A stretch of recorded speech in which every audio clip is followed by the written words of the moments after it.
Some men find out their marriage is over with a knock at the door and a process server standing on the porch in a rain jacket, holding a manila envelope with their name typed on the outside in a font that has no idea what it is delivering. I found out at a Sunday dinner from an 8-year-old girl with a gap between her front teeth and a stuffed rabbit named Gerald tucked under her left arm. She whispered 4 sentences into my ear while the rest of the family was passing bread rolls and debating whether the pot roast needed more salt. 4 sentences. I have turned them over my mind nearly every day since. The way you turn over a stone on a riverbank that does not look like much from the top until you flip it and see what has been living underneath it, quietly, in the dark, for longer than you realized. My name is Russell Kane. I am 67 years old.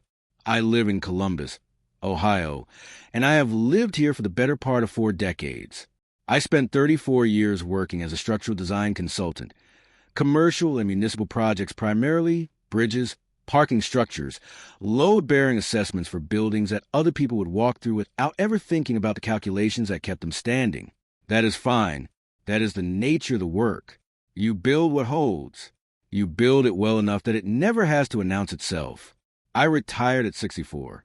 When people ask me what I do now, I tell them I fix things around the house.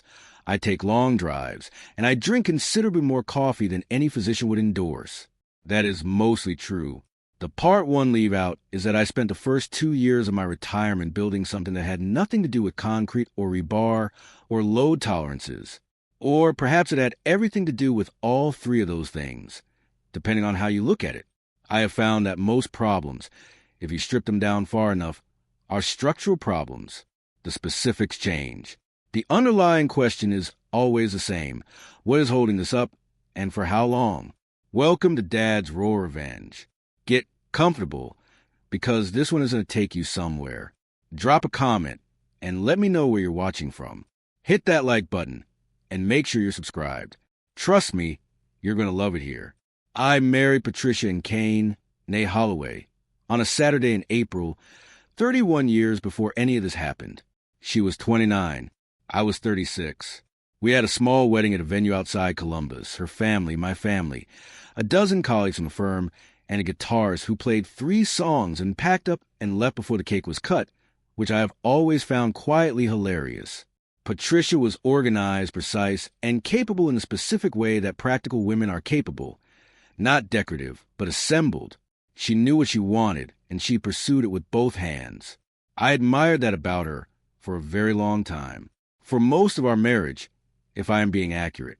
I want to be clear about that up front, because I am not telling you a story about a man who should have seen it coming from the altar. I am telling you a story about a man who trusted correctly for 29 years, and then trusted past the point where the evidence supported it. Those are 2 different things, and I think the difference matters. We had 2 children. Our daughter Marlene is 38.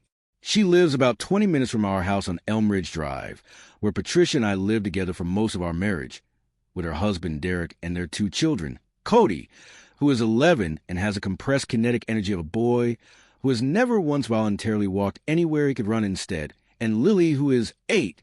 Lily is the one with Gerald the rabbit and the gap between her front teeth.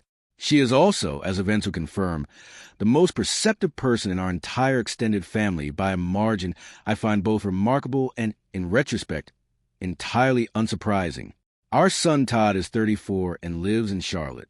We talk every Sunday without fail. He is a steady, quiet young man who inherited my habit of saying very little until he has something worth saying, and then saying it once directly without repeating himself. I am proud of that in him, the way you are proud of a trait that costs you something to develop. The house on Elm Ridge Drive is a 4-bedroom colonial that I bought in 1997, 2 years before Patricia and I married, with money I had saved across 12 years of work and a modest inheritance from my father, who was a machinist and a deliberate man, and who believed, as I do, that the most important thing you can own is something you obtain through your own effort without anyone handing it to you. I put my name on that deed in June of 1997. I paid the mortgage for 19 years before it cleared. I replaced the water heater in 2004, and again in 2016. I replaced the furnace in 2011. I replaced the roof in 2014 after a hailstorm that came through on a Tuesday night and took out 3 houses on our block. I fixed the back porch step in 2009 and again in 2019 because I used the wrong grade with the first time, and I am not a man who pretends otherwise. Every repair I ever made to that house was an act of presence. I mention none of this for effect. I mention it because the house, as a concrete legal and physical reality, is a foundation that everything else in the story rests on, and you need to know what a foundation looks like before you can understand what it means when someone tries to take it. Patricia stopped working in 2009. She had been a project manager at a mid-sized marketing firm downtown, and when the company restructured, she accepted a severance package and came home and did not return to full employment afterward. I was not troubled by that. We were comfortable. I was earning well, and the mortgage was nearly paid, and the savings and investment accounts were in good shape. She took over the household management, the scheduling, the finances that I had previously handled myself, and she was genuinely good at all of it. Organized, attentive, precise. Bills paid on time. Children's school and activity schedules tracked with a care that would have impressed a logistics coordinator. I gave her full access to the accounts because she had earned that access through 2 decades of being exactly who she appeared to be. That is the kind of trust that is not naive. It is the kind that is built correctly and then extended in good faith. I want to be accurate about that. I drive a 2011 Ford F-150, dark blue, manual windows, with 2 rust spots above the rear passenger wheel well that I have been intending to address for approximately 3 years now. I bought it used in 2013 from a man in Westerville named Phil Addison who had maintained it carefully and who shook my hand when we closed a deal the way people used to shake hands before it became a transaction rather than a gesture. I have had it serviced at Walt Greer's shop on Morse Road every 6 months without exception. Walt is about my age, unhurried in all things, and has a specific temperament of a man who has never once in his life made a hasty decision about anything. I respect that deeply. When I drive, I think, more than a desk, more than a conference room, more than any chair I've ever sat in, that truck is where I process things. The decisions that have mattered most in the last several years of my life were made in that vehicle, either going somewhere or sitting still in a driveway with the engine off and the heater ticking and the rest of the world at a manageable distance. By the time I retired in 2021, I had been noticing things for a while. Small things, isolated, each one easily explained on its own terms. Patricia had begun taking phone calls in the garage, which she accounted for by saying the reception was better out there. That was true. It had simply never mattered to her before. She had taken on sole management of the investment accounts in early 2019, which she explained by pointing out that she had more time and I was still carrying a full work schedule, which was also true and reasonable. She suggested updating our estate documents twice in the first half of 2022, and I agreed both times. And both times the suggestion dissolved without follow-through. I noted that. I noted the pattern of it.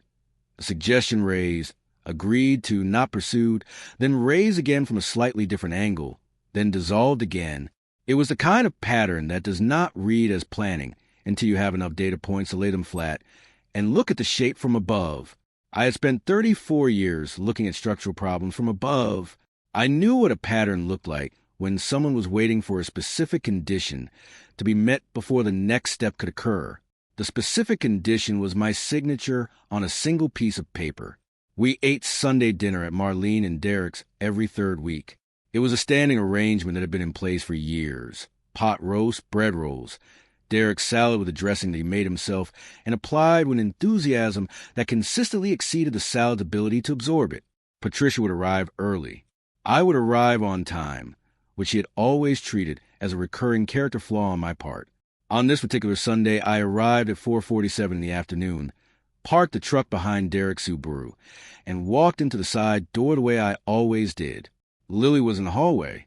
She had Gerald under her arm, and she had the specific expression on her face that appears when she is in possession of information she is not certain she has a right to share. I have come to know that expression very well. It is a slight narrow around the eyes and a particular set to her jaw, and in 8 years I have seen it exactly 3 times. The first was when she had broken a lamp in the living room, and her brother was attempting to absorb the blame on her behalf. The second was 6 months prior, when she had pieced together the relationship between Easter baskets and grandfathers with too much time and too little discretion. The third was that Sunday in September. She reached up and took my hand, and I crouched down to her level because she wanted to whisper. I assumed it would be something small, a secret about a birthday present, a joke she had been saving since school, the kind of soft, small confidence that children extend to the grandparents they trust. Children's secrets are usually warm, weightless things. This one was neither of those. She said quietly, close to my ear, "Grandpa, I heard Mom tell Grandma that you sign everything Mom puts in front of you." I stayed very still. The hallway smelled like pot roast and the dried eucalyptus arrangement that Patricia had brought from our house the previous week. I could hear Derek saying something in the kitchen and Cody answering at volume. I said, "When did you hear that, sweetheart?" She said, "Thursday." Mom was on the phone in the kitchen. She was laughing when she said it. I said, "Do you remember anything else?" She thought about it carefully, in the deliberate way she processes things, with her whole face engaged. She said it was almost done, and then she said something about a page, and then she laughed again. I said, "Thank you for telling me, Lily. That was exactly the right thing to do." She said, "Does it mean something bad is happening, Grandpa?" I said, "It means Grandpa is going to start paying closer attention. That is all." She held my gaze for a moment with those serious, dark eyes, measuring something in my face the way she always does before she decides whether an answer is sufficient. Then she said, "Okay," and she turned around and walked back toward the kitchen with Gerald bouncing under her arm. I stayed in that hallway for a moment. Something in me went very still cold. Still, absolute the way a large room goes still when a sound you've been half aware of for months suddenly stops and the silence is more informative than the sound ever was. Not anger, not grief. Something older and quieter than both. The specific kind of clarity that does not come from deciding to think clearly, but from suddenly knowing something your body understood before your mind caught up to it. The low-frequency awareness I had been carrying for months had just been given a frequency, a shape, a direction. I walked to the dining room table. I sat down. I passed the bread rolls when they came to me and agreed that the pot roast was excellent, which it was, and I listened to Cody explain something about a game of the patience that I suspect looked completely natural, and I watched Patricia cross the table, and I thought about what I knew and what I still needed to know and how long it would take to close the distance between those two things. She gave me the document 9 days later, on a Friday morning at 8:20 a.m. We were at the kitchen table. I had made a full pot of coffee I did not especially need, a habit from the decades of early job site mornings that I have never been able to break and no longer try to. She came down with her tablet under her arm, sat across from me, and produced a single sheet of paper from a folder she was carrying and placed it in front of me with a pen laid on top. She described it as a financial authorization form. Her investment advisor needed it before the end of the month. It would allow her to handle certain decisions about our joint accounts without requiring both signatures each time. Routine, she said. Administrative. He just needs it for his records. She said this the way she said most things, evenly, practically, with the quiet authority of a person who has managed a household's logistics for 13 years and has accumulated a reasonable expectation of being taken at her word about administrative matters. I looked at the document. Single sheet. Clean formatting. Standard-looking header that I did not immediately recognize. A paragraph of operative language in the middle, written in a way that consequential things are occasionally written. Clear enough on the surface to look routine, dense enough in its construction to be something else entirely if read with the right attention. My name typed below the signature line at the bottom. Russell James Kane. I said, "Let me read through it." She said, "Of course. It's very straightforward." I read it once. Then I read it again. I kept my face completely neutral throughout, which is not a natural skill, but one I spent 34 years building in rooms full of contractors and city officials and project owners and insurance adjusters who all wanted things from me, and none of whom I was willing to give a readable face to. When I finished the second reading, I folded the page in half along the center crease and set it on the table and told her I wanted to take it to my attorney before signing. Just my habit with anything financial these days, nothing personal, I did it with everything. Patricia said that was very sensible. She said there was absolutely no rush. Her voice was unhurried and pleasant. She picked up her coffee cup and returned her attention to her tablet. I put the document in the inside pocket of my jacket, closed the zipper, finished my coffee, drove the truck to Walt's shop on Morse Road for its scheduled service, caught a cab from the waiting area, went home, sat back down at the kitchen table, made another pot of coffee I did not need, and read that document 14 more times over the following hour and 40 minutes. If you've been listening for a while, do us one quick favor. Subscribe. A lot of people watch without ever doing it, but it costs you nothing, and it means everything to us. Hit the like button while you're at it, and drop your thoughts and comments. The document was not a financial authorization form. It was a limited power of attorney. The scope of it extended considerably beyond investment account management. There was language embedded in the operative paragraph, specific, carefully drafted language that addressed the disposition of real property. Read carefully and cross-reference with a secondary clause 3 sentences below it. It would have extended Patricia authority over transactions involving jointly held real estate, including, if you read the full document and did not stop in the middle, the Elmridge Drive property. The framing was constructed to look narrow. The actual reach was not narrow at all. I called Bernard Kraft at 4:30 that afternoon. Bernard is 71, semi-retired, and has been practicing estate and property law in Columbus since 1984. His office on Fifth Avenue has not been redecorated since approximately 2001 and smells permanently of old paper and good coffee and something faintly like linseed oil that I have never been able to identify.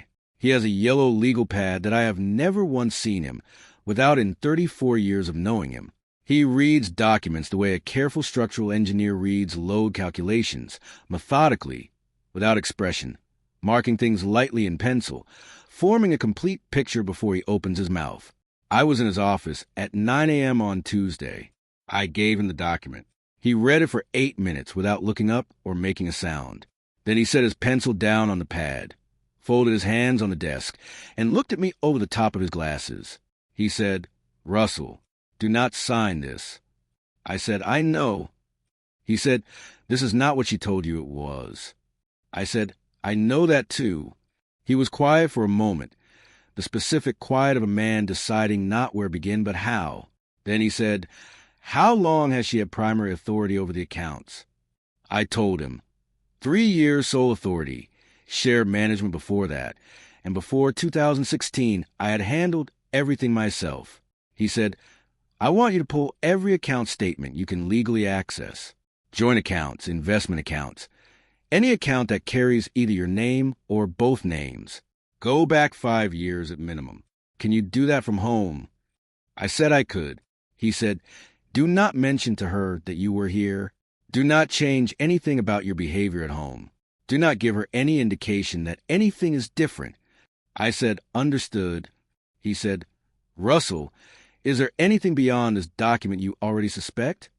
I looked at him for a moment. I said, "I think the answer to that question is part of what I need to find out." He nodded slowly. He wrote something on his yellow legal pad and underlined it once. He said, "Come back to me in 2 weeks with everything you can reach." I will not walk through every line of the record's work in detail.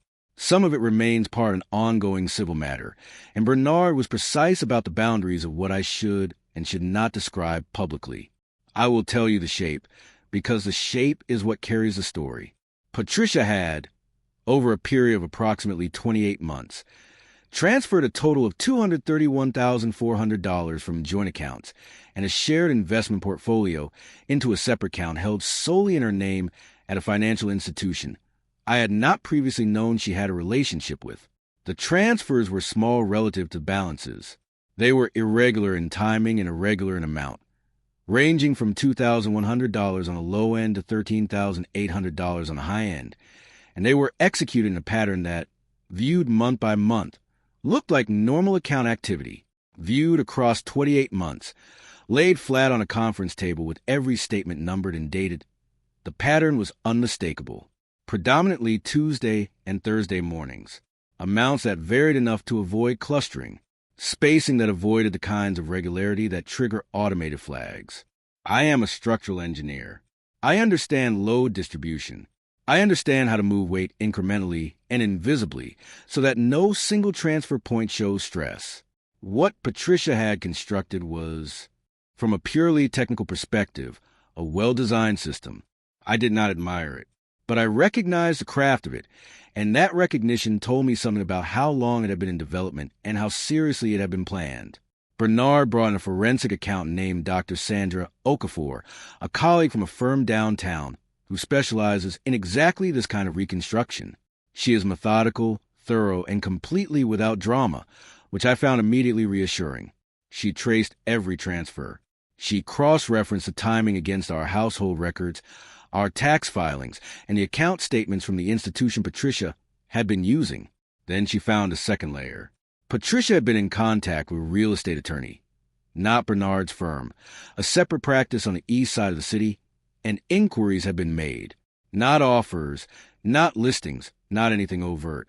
Inquiries about property valuation processes, about title transfer mechanisms, about the specific legal question of what happens to a jointly held residential property during a dissolution of marriage proceeding when one party holds power of attorney over real estate decisions for the other. Dr. Okafor laid the complete picture across Bernard's conference table on a Thursday afternoon in late October.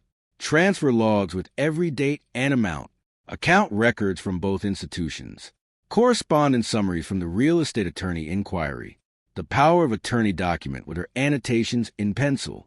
I sat across from it, and I looked at the whole of it for a long time in silence. Bernard said, "That is the full picture, Russell. What do you want to do with it?" I said, "I want to do every step of this correctly. Nothing reactive, nothing emotional. I want every piece of this done right, in the right order, through the right channels." He said, "That is always the correct answer." I said, "What is the first right step?" He said, "Financial crimes. I have a contact there I trust." I want to tell you about the weeks between that Thursday and the resolution. I think this part is usually left out of stories, and I think leaving out is a kind of dishonesty. I still lived in a house on Elm Ridge Drive. I still slept there, still sat across from Patricia at the kitchen table in the mornings, still answered when she spoke to me. She still made her coffee with 3 sugars and a long splash of cream. She still read her news sites on the tablet, and occasionally asked if I needed anything from the store or whether I was planning to be home for dinner.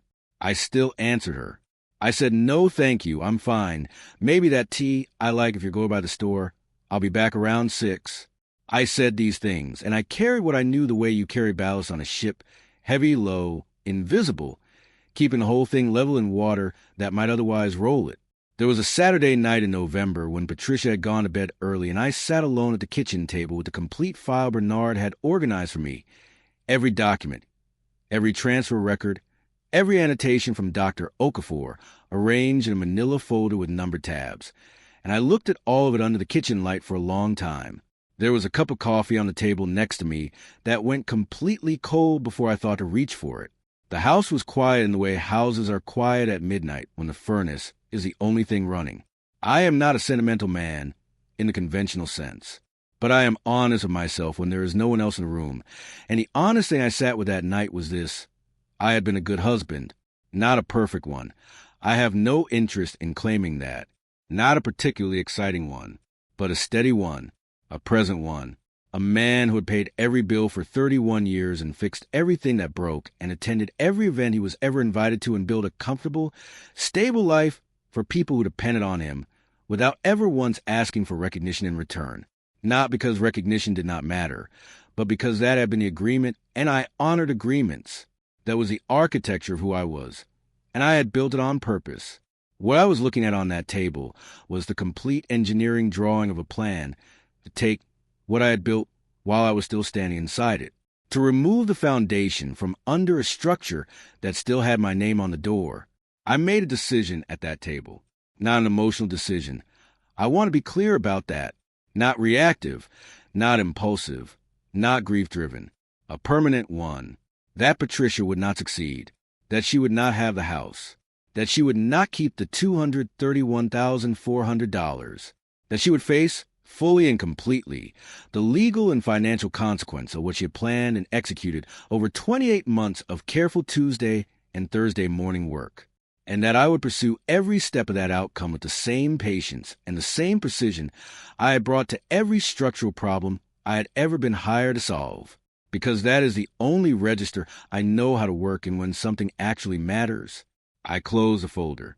I washed out the cold coffee mug and set it on the drying rack. I turned off the kitchen light and went to bed. Detective Carl Musell works in the Columbus Police Department's Financial Crimes Unit. He is about 55 years old, with close-cropped gray hair and the economy of movement of a man who has sat across from too many people who were not entirely truthful with him to have any patience left for what is unnecessary. He carries a yellow legal pad. I have noticed, and I note it here because I find it meaningful in a way I cannot entirely articulate, that the most methodical men I have known in my life, Bernard, Walt at the shop on Morse Road, Detective Musell, all carry yellow legal pads. I do not know what this means. I mention it only because I find it reassuring. Detective Musell came to Bernard's office at 10:15 on a Wednesday morning in late October. He sat at the conference table, and Bernard slid him the summary document, and he read it without a word or a change in expression for 9 minutes. Then he picked up his pen and began writing on his pad. Another 2 minutes passed. Then he looked up and asked 3 questions. They were narrow, specific, and precise. I answered all 3 completely. Then he looked at me directly and said, "Mr. Kane, how long have you been building this file?" I said, 31 years of patience. He held my gaze for a moment. Then he wrote something on his legal pad and underlined it twice. He said, "Give us 3 weeks." I drove home in the truck. I fed the meter on Fifth Avenue, walked back to where I was parked on a side street, got in, and sat there for a while with the engine off before I started it.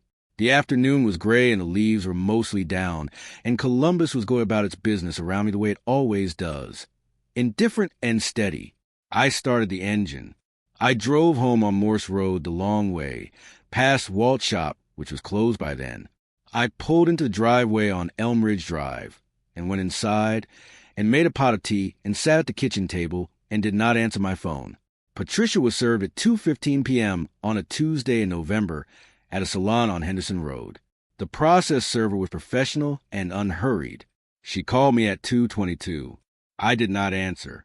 She called again at 2:31 and 2:39 and 2:48. I was sitting in the truck in the driveway. I watched the afternoon light move across the front lawn of the house I had bought in 1997 and paid off in 2016 and repaired for 25 years with my own hands and my own time. She called Bernard's office at 3:14. Bernard's assistant, a woman named Donna who has worked with him for 21 years and who has a specific unshakable quality of someone who has fielded every version of this phone call before, told her politely that Bernard was unavailable and that any further contact should be directed to the office in writing. Patricia called me 27 times between 2:15 and 8 o'clock that evening. I sat in the truck for a while, and then I went inside and made tea and sat at the kitchen table and let the phone ring and looked at the kitchen the way you look at a room you have lived in for a long time and understand fully for first time. The civil proceedings ran 4 months. I will not detail every step. Some of it is sealed and some of it is still in motion, and Bernard was precise about the lines. Here is what I will tell you. The $231,400 was identified, fully traced, and ordered returned with interest as part of the civil settlement. The Elm Ridge Drive property remained in my name as it had always been. The power of attorney document was never signed, was flagged by Detective Musell's unit, and was incorporated into a broader inquiry I am not authorized to discuss in detail. Patricia's attorney, a man named Gerald Oates, handled the settlement negotiations through Bernard's office. There was no direct contact between Patricia and me from the day she was served until the proceedings concluded. At our final meeting, Bernard told me the case had been, in his words, unusually clean. He meant that I had documented everything correctly from beginning, had not acted on emotion at any point, had not altered my behavior in any way that could be characterized as retaliatory or prejudicial, and had delivered everything to law enforcement and civil counsel in the correct form and the correct sequence. He said, You handled this the way you handle a structural assessment. You found every failure point before anything was allowed to fall. I said that was probably the most accurate description of anything I had ever done. He laughed. It was in 34 years of knowing Bernard Kraft. Only the second time I had heard him laugh, and I want you to know it suited him considerably. I told Marlene in November. We met at a coffee shop on High Street on a cold weekday morning. Just the two of us, at a corner table away from the other customers. She sat very still while I explained what had happened and what was in motion. When I finished, she said, "Dad, I'm so sorry." I told her she had nothing to be sorry for. She said she should have seen something. I told her she had not been looking for it, and that I had not been looking for it either until I had been given a reason to look. She asked me how I had known to look. I said, "Lily told me." Marlene went quiet, a long quiet, the kind that means something is being adjusted internally, recalibrated. Then she said, "She's 8 years old." I said, "I know." She looked out the window for a moment. Then she said quietly, "She's always been the one who pays attention." I said, "She gets it from her mother." Marlene laughed, and then her eyes went wet, and she looked away. And I let her have a minute with it, the way you let someone have a minute when something they thought was solid turns out to have been hollow for longer than they knew. The Sunday dinner in March was at Marlene and Derek's. Same table, same pot roast, same salad with too much dressing that Derek was justifiably proud of. Cody had grown half an inch since the fall and had the restless forward momentum of a boy approaching 12 who cannot see a reason to be still. When I came into the side door, Lily was in the hallway with Gerald under her arm. She looked at me with those careful, measuring eyes, and she said, "Grandpa, did what I told you help?" I crouched down the same way I had crouched down in that same hallway 6 months before. I said, "Lily, what you told me helped more than you will probably understand for a long time. Maybe for a very long time." She processed that with her full face, the way she always does, taking it seriously. Then she said, "Okay, good." And she tucked Gerald more firmly under her arm and walked back toward the kitchen. I stood in that hallway for a moment with that. I let myself feel what I felt for 4 full seconds. Then I straightened up and walked to the table and sat down and passed the bread rolls and said the pot roast was excellent, which it genuinely was. I am writing this at the kitchen table on Elmridge Drive. The coffee is hot tonight, which is not always the case when I sit here, because usually something else has my attention. The house is quiet in the specific way it is quiet when it belongs to you without contest, not just on paper, though it is mine on paper and has been since 1997 and will remain so, but quietly, completely, in a way that a thing belongs to you when you build it with your own years in your own hands and nobody is coming to take it from you. A retired structural engineer with a habit of noticing load patterns, a yellow legal pad, a forensic accountant who had seen this particular architecture before and knew exactly how to trace it, a detective who underlined things twice, an attorney who laughed once in 34 years of practice and meant it completely, and an 8-year-old girl standing in a hallway with a stuffed rabbit under her arm who decided on a Sunday afternoon in September that her grandfather needed to know what she had heard on a Thursday morning in the kitchen while her mother laughed on the phone. 31 years of patience. That is what I told Detective Musil when he asked. He wrote it down and underlined it twice. And I thought about those 2 underlines on the drive home. The truck moving through Columbus on a gray October morning. Heater running. The city going past the windows the way it always does when you have lived somewhere long enough that the streets feel like your own handwriting. Some lessons cannot be taught with words. They have to be demonstrated. Quietly, correctly, and completely by the man who understood from the beginning exactly what he was sitting on and who waited with patience until every piece was in the right place before he moved. And by the 8-year-old who handed him the first piece without fully understanding what she was handing him and walked back to the kitchen, as if she had simply done an ordinary thing. I will be grateful for that for the rest of my life. Parenthetically, if you enjoyed this story, join our community by hitting that like button and subscribing for more real, raw, and family-centered stories. And as always, thank you for being a part of Dad's Raw Revenge. I will see you on the next one.